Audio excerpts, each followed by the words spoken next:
Muy buenas tardes, mi nombre es Carmen Machado. Hoy vamos a conversar sobre los estados hipertensivos en el embarazo. Los objetivos son diagnosticar y tratar en forma temprana y adecuada los trastornos hipertensivos durante el embarazo y de esta manera disminuir la morbimortalidad materna y perinatal vinculadas a los trastornos hipertensivos durante el embarazo. Con respecto a la estadística, los trastornos hipertensivos están presentes en el 10% de todos los embarazos. En Argentina, en el año 2008, la mortalidad materna aumentó con respecto al año previo, ascendió al 16.2% y previamente se encontraba en el 13.7%. Con respecto a la incidencia de preeclampsia y eclampsia, asciende al 4.4%. La preeclampsia y la eclampsia son consideradas principales causas de morbimortalidad materna y perinatal a nivel mundial. En este gráfico de distribución de la mortalidad materna se puede ver que los trastornos hipertensivos alcanzan un porcentaje del 16.2%. Así que es muy importante que las tengamos en cuenta y que por supuesto las diagnostiquemos, las tratemos correctamente y tomemos la conducta más adecuada para prevenir a esta causa como mortalidad materna.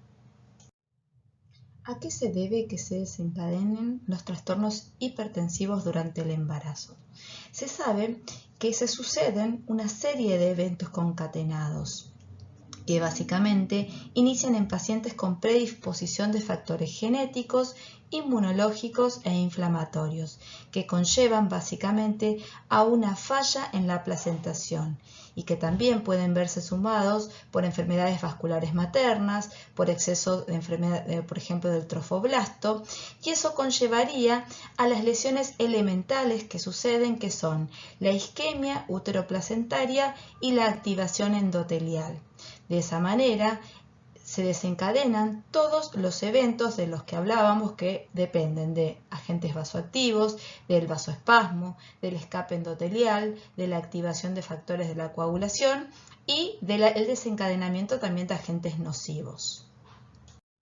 Con respecto a los factores de riesgo descriptos tenemos a los anticuerpos antifosfolipídicos, a la preeclampsia en embarazo anterior, diabetes tipo 1 y 2, historia familiar de preeclampsia, hermanas, madre, la edad materna mayor a 40 años, tanto la multiparidad como la nuliparidad aumentan el riesgo, aumentando aún más el riesgo la nuliparidad que asciende casi 3 veces mayor y el índice de masa corporal mayor a 35.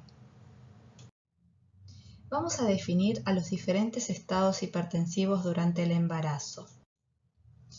La hipertensión arterial se define como una presión arterial sistólica mayor a 140 o una tensión arterial diastólica mayor o igual a 90, en 2 tomas separadas de 6 horas después de 10 minutos de reposo con la gestante sentada y el brazo a la altura del corazón. Los estados hipertensivos durante el embarazo se clasifican en hipertensión inducida por la gestación, tenemos la hipertensión gestacional, la preeclampsia, la hipertensión crónica, la preeclampsia sobreañadida o sobreimpuesta a una hipertensión crónica, la eclampsia y el síndrome de HELLP. Vamos a definir cada uno de estos trastornos hipertensivos. Vamos a comenzar por la hipertensión gestacional.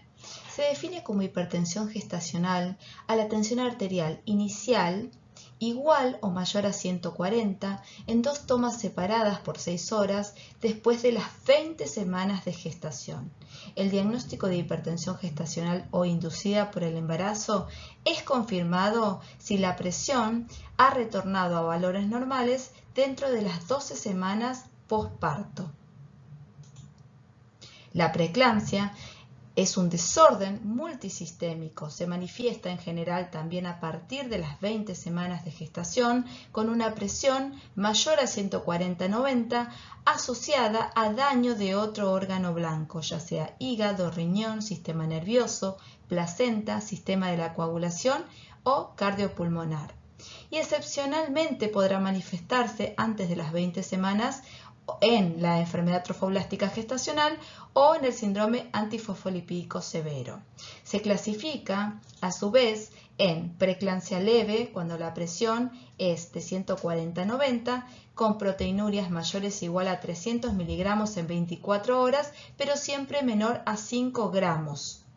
Y la preeclampsia grave, cuando la TA es mayor a 160-110 o aún con valores tensionales menores, pero se acompaña de signos y síntomas clínicos que nos indican un daño endotelial al órgano blanco o laboratorio, es decir, la proteinuria mayor a 5 gramos. Y la hipertensión crónica es la diagnosticada antes del embarazo, es decir, la paciente ya es hipertensa previamente al embarazo, o se diagnostica durante el embarazo, pero antes de las 20 semanas de gestación. Esa hipertensión en general persiste después de las 12 semanas posparto y puede ser primaria o esencial o secundaria a patología renal, renovascular o endocrina, por ejemplo una patología tiroidea, suprarrenal o inclusive a una coartación de aorta.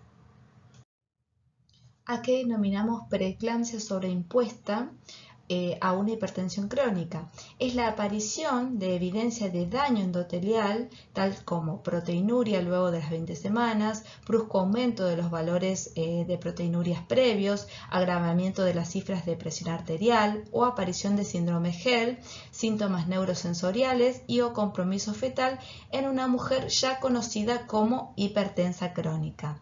La preeclampsia sobreimpuesta empeora significativamente el pronóstico materno-fetal en mujeres con hipertensión crónica, de ahí la importancia de su diagnóstico. La eclampsia es el desarrollo ya de convulsiones tónico-clónicas y o de coma inexplicado durante el embarazo o el posparto en pacientes con signos o síntomas de preeclampsia. Acá es importante recordar que en algunas situaciones, ya sea por un embarazo no controlado o porque directamente no fue diagnosticado, podemos encontrarnos con una paciente que debute con una eclampsia y no porque no hayamos tenido el diagnóstico previo se descarte este diagnóstico. Y el síndrome HELLP, que es la complicación más grave de los estados hipertensivos, se caracteriza por la presencia de hemólisis, disfunción hepática y trombocitopenia, representando el mayor grado de daño orgánico de la hipertensión durante el embarazo. Entonces, en este cuadro lo que van a ver es un resumen de todas las definiciones que recién dijimos. Entonces, ante la presencia en una gestante de presión arterial mayor o igual a 140 de sistólica o 90 de diastólica, si esto se realiza antes de las 20 semanas, estamos en presencia de una hipertensión crónica. Si el diagnóstico se realiza después de las 20 semanas sin haber tenido el diagnóstico previo, tenemos que ver si esa paciente tiene la presencia o no de proteinurias. Si hay proteinuria, estamos ante una preeclampsia. Si la proteinuria es negativa, estamos ante una hipertensión gestacional. Pero a su vez recordemos que si esa proteinuria es mayor a 5 gramos en 24 horas o hay presencia de signos y síntomas de daño a órgano blanco, esa preeclampsia se va a denominar preeclampsia grave. Y si a eso le agregamos la presencia de convulsiones, estamos frente a una eclampsia. Y el síndrome HELLP, como recién dijimos, es la complicación más grave de todos los estados hipertensivos y se caracteriza principalmente por la alteración a nivel del hepatograma, el coagulograma y el hemograma, por hemólisis, como dijimos, trastornos de la coagulación, y por una alteración a nivel de la degradación hepática. Y con respecto a algo muy importante que tiene que ver con la eclampsia y que van a ver mucho en la bibliografía, es la presencia de signos y síntomas denominados de eclampsismo, que se presentan en general como efecto prodrómico de las convulsiones, es decir, previo a una convulsión puede desencadenar cualquiera de estos signos. Por eso es muy importante establecer durante la evaluación de los los estados hipertensivos y en la anamnesis, en el contexto de cualquier gestante con trastorno hipertensivo, la presencia de estos síntomas, que son cefalea, náuseas y vómitos, epigastralgia, es decir, dolor a nivel del epigastrio, que lo refieren como un dolor de estómago, hinchazón de las manos, de la cara, o problemas de visión, tales como la pérdida de la visión, visión borrosa, visión doble o puntos ciegos en el campo visual que se denominan escotomas. Y con respecto a la preeclampsia grave, existen criterios para establecer la gravedad de la preeclampsia grave. Estos son signos de severidad, como son, con respecto a la presión arterial, una presión sistólica de 160 o más, la diastólica de 110 o más, la presencia de proteinuria de 5 gramos o más en 24 horas. La proteinuria debe ocurrir la primera vez en el embarazo y debe desaparecer después del parto. El aumento de la creatinina sérica ya empieza a afectar al otro órgano blanco, que es el riñón. El recuento de plaquetas de menos de 100.000 y hay evidencia de anemia hemolítica microangiopática. La presencia de elevación de enzimas hepáticas, la GOT y la GPT.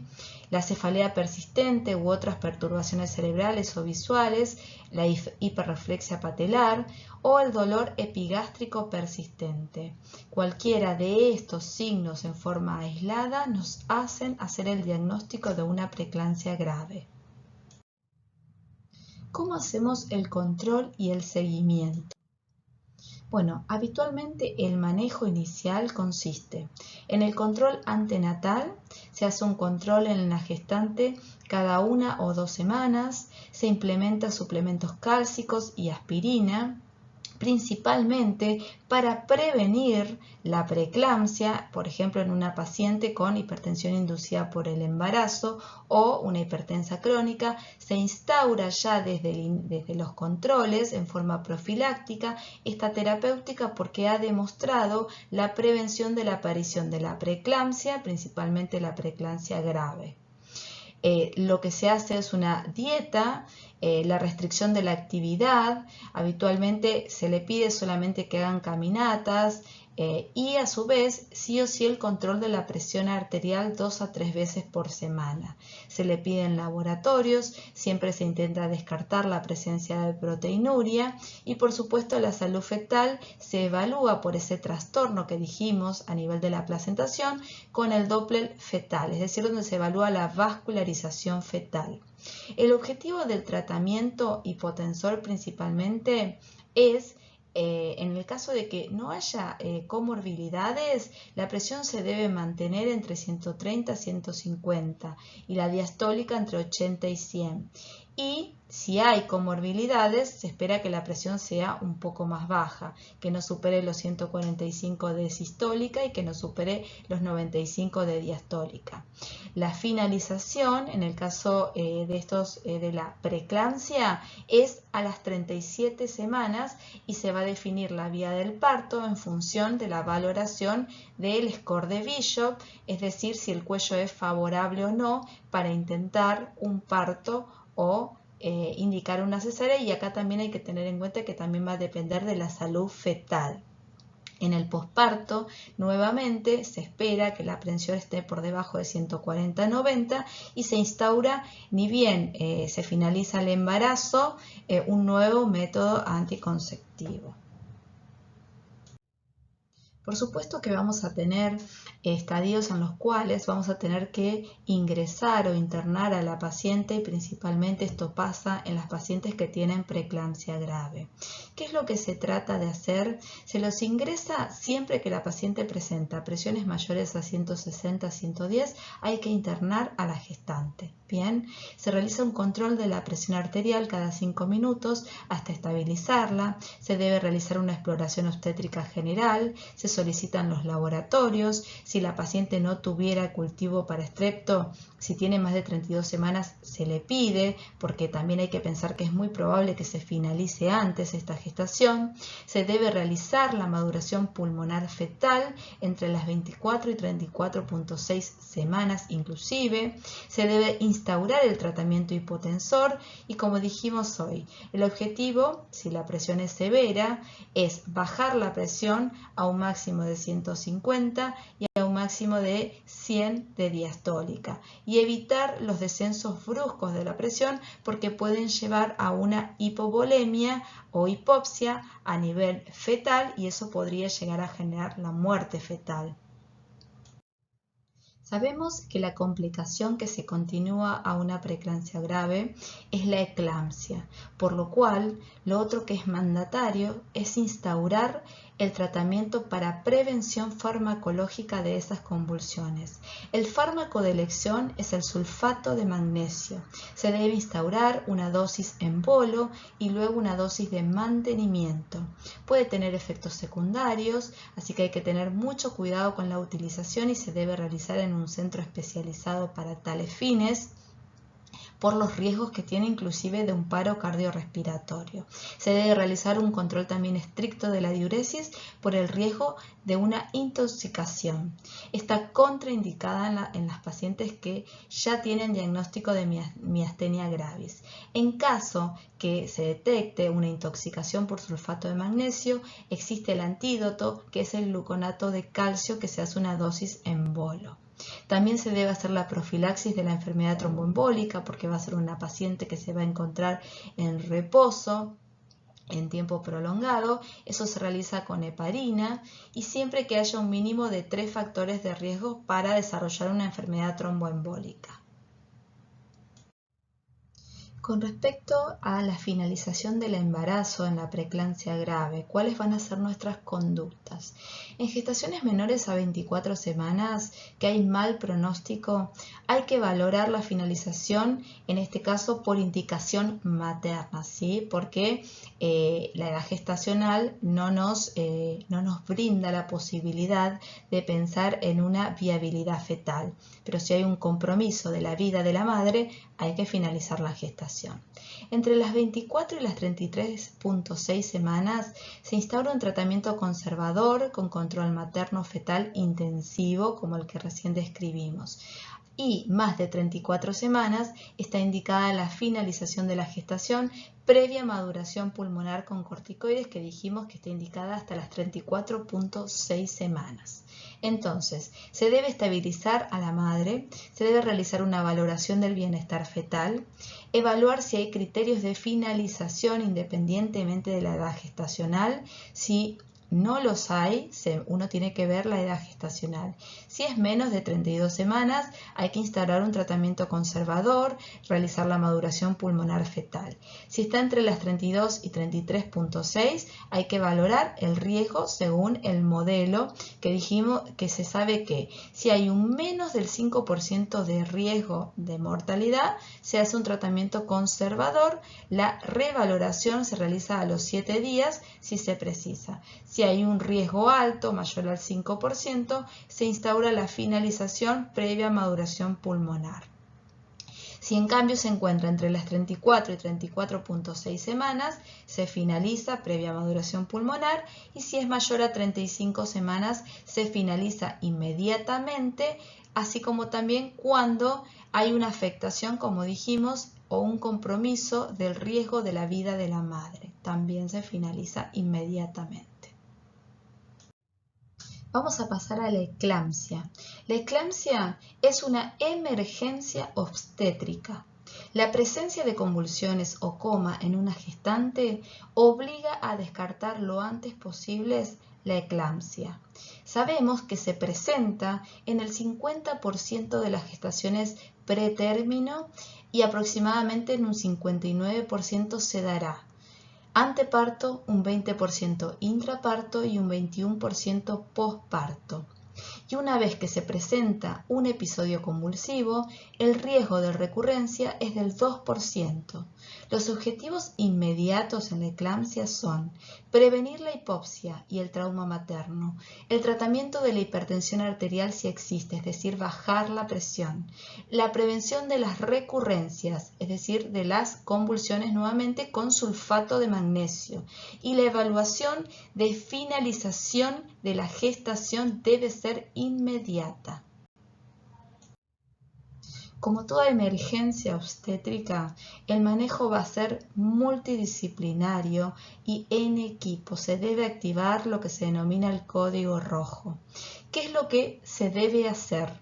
Evitar el traumatismo materno, mantener la vía aérea permeable, control de las convulsiones, tratamiento de la hipertensión, valoración del estado materno y fetal, establecer el estado ácido-base de la paciente, posteriormente estabilizada la RX de tórax, realizar un NST para evaluar vitalidad fetal y por supuesto finalización del embarazo y estudio por imagen posparto porque también puede desencadenar un riesgo de una ACV, una hemorragia intracraneana o una isquemia. Ahora vamos a pasar al síndrome HELLP, que como bien nombramos hoy, es la complicación más grave. Es una de las mayores complicaciones en la progresión de una preeclampsia que se caracteriza como por sus iniciales en hemólisis, elevadas enzimas hepáticas y descenso de plaquetas, acompañada o no por signos clínicos como hipertensión severa, dolor epigástrico o en el hipocondrio derecho, náuseas, vómitos y malestar general. Complica el 10 al 20% de las preeclampsias y representa la máxima expresión de daño endotelial con necrosis periportal, focal y depósitos de fibrina en sinusoides hepáticos. En su evolución produce distensión de la cápsula hepática y puede llegar a disfunción orgánica múltiple, con marcada repercusión en el sistema de la coagulación y o hematoma subcapsular y a la catastrófica rotura hepática. El 70% se manifiesta en el embarazo y el 30% en el puerperio, en el contexto evolutivo de una preeclampsia, aunque el 10 a 20% de los casos pueden cursar sin proteinuria. Específicamente se establece a través de los criterios diagnósticos de TENIS, ¿sí? Como se describen ahí. Tenemos que tener en cuenta la fragmentación de los eritrocitos que hacen referencia a la hemólisis. Las plaquetas bajan por debajo de 150.000 y a su vez menor a 100.000 tiene su clasificación en leve, moderada o grave. La alteración de enzimas como la LDH que asciende a mayor a 600, la GOT y la GPT mayor a 70 y hay un aumento de las bilirrubinas totales mayor a 1.2. Este cuadro, con respecto a los diagnósticos diferenciales, se los dejo para que lo miren, es más que nada para establecer diagnósticos diferenciales que se pueden presentar durante el embarazo. Con respecto al manejo clínico, la valoración inicial y los controles posteriores tienen prácticamente la misma pauta que la preeclampsia grave. Ahora, ¿cómo se trata específicamente las alteraciones en la plaquetopenia? Principalmente se maneja con corticoides antenatales y por supuesto hay que hacer también la maduración pulmonar fetal.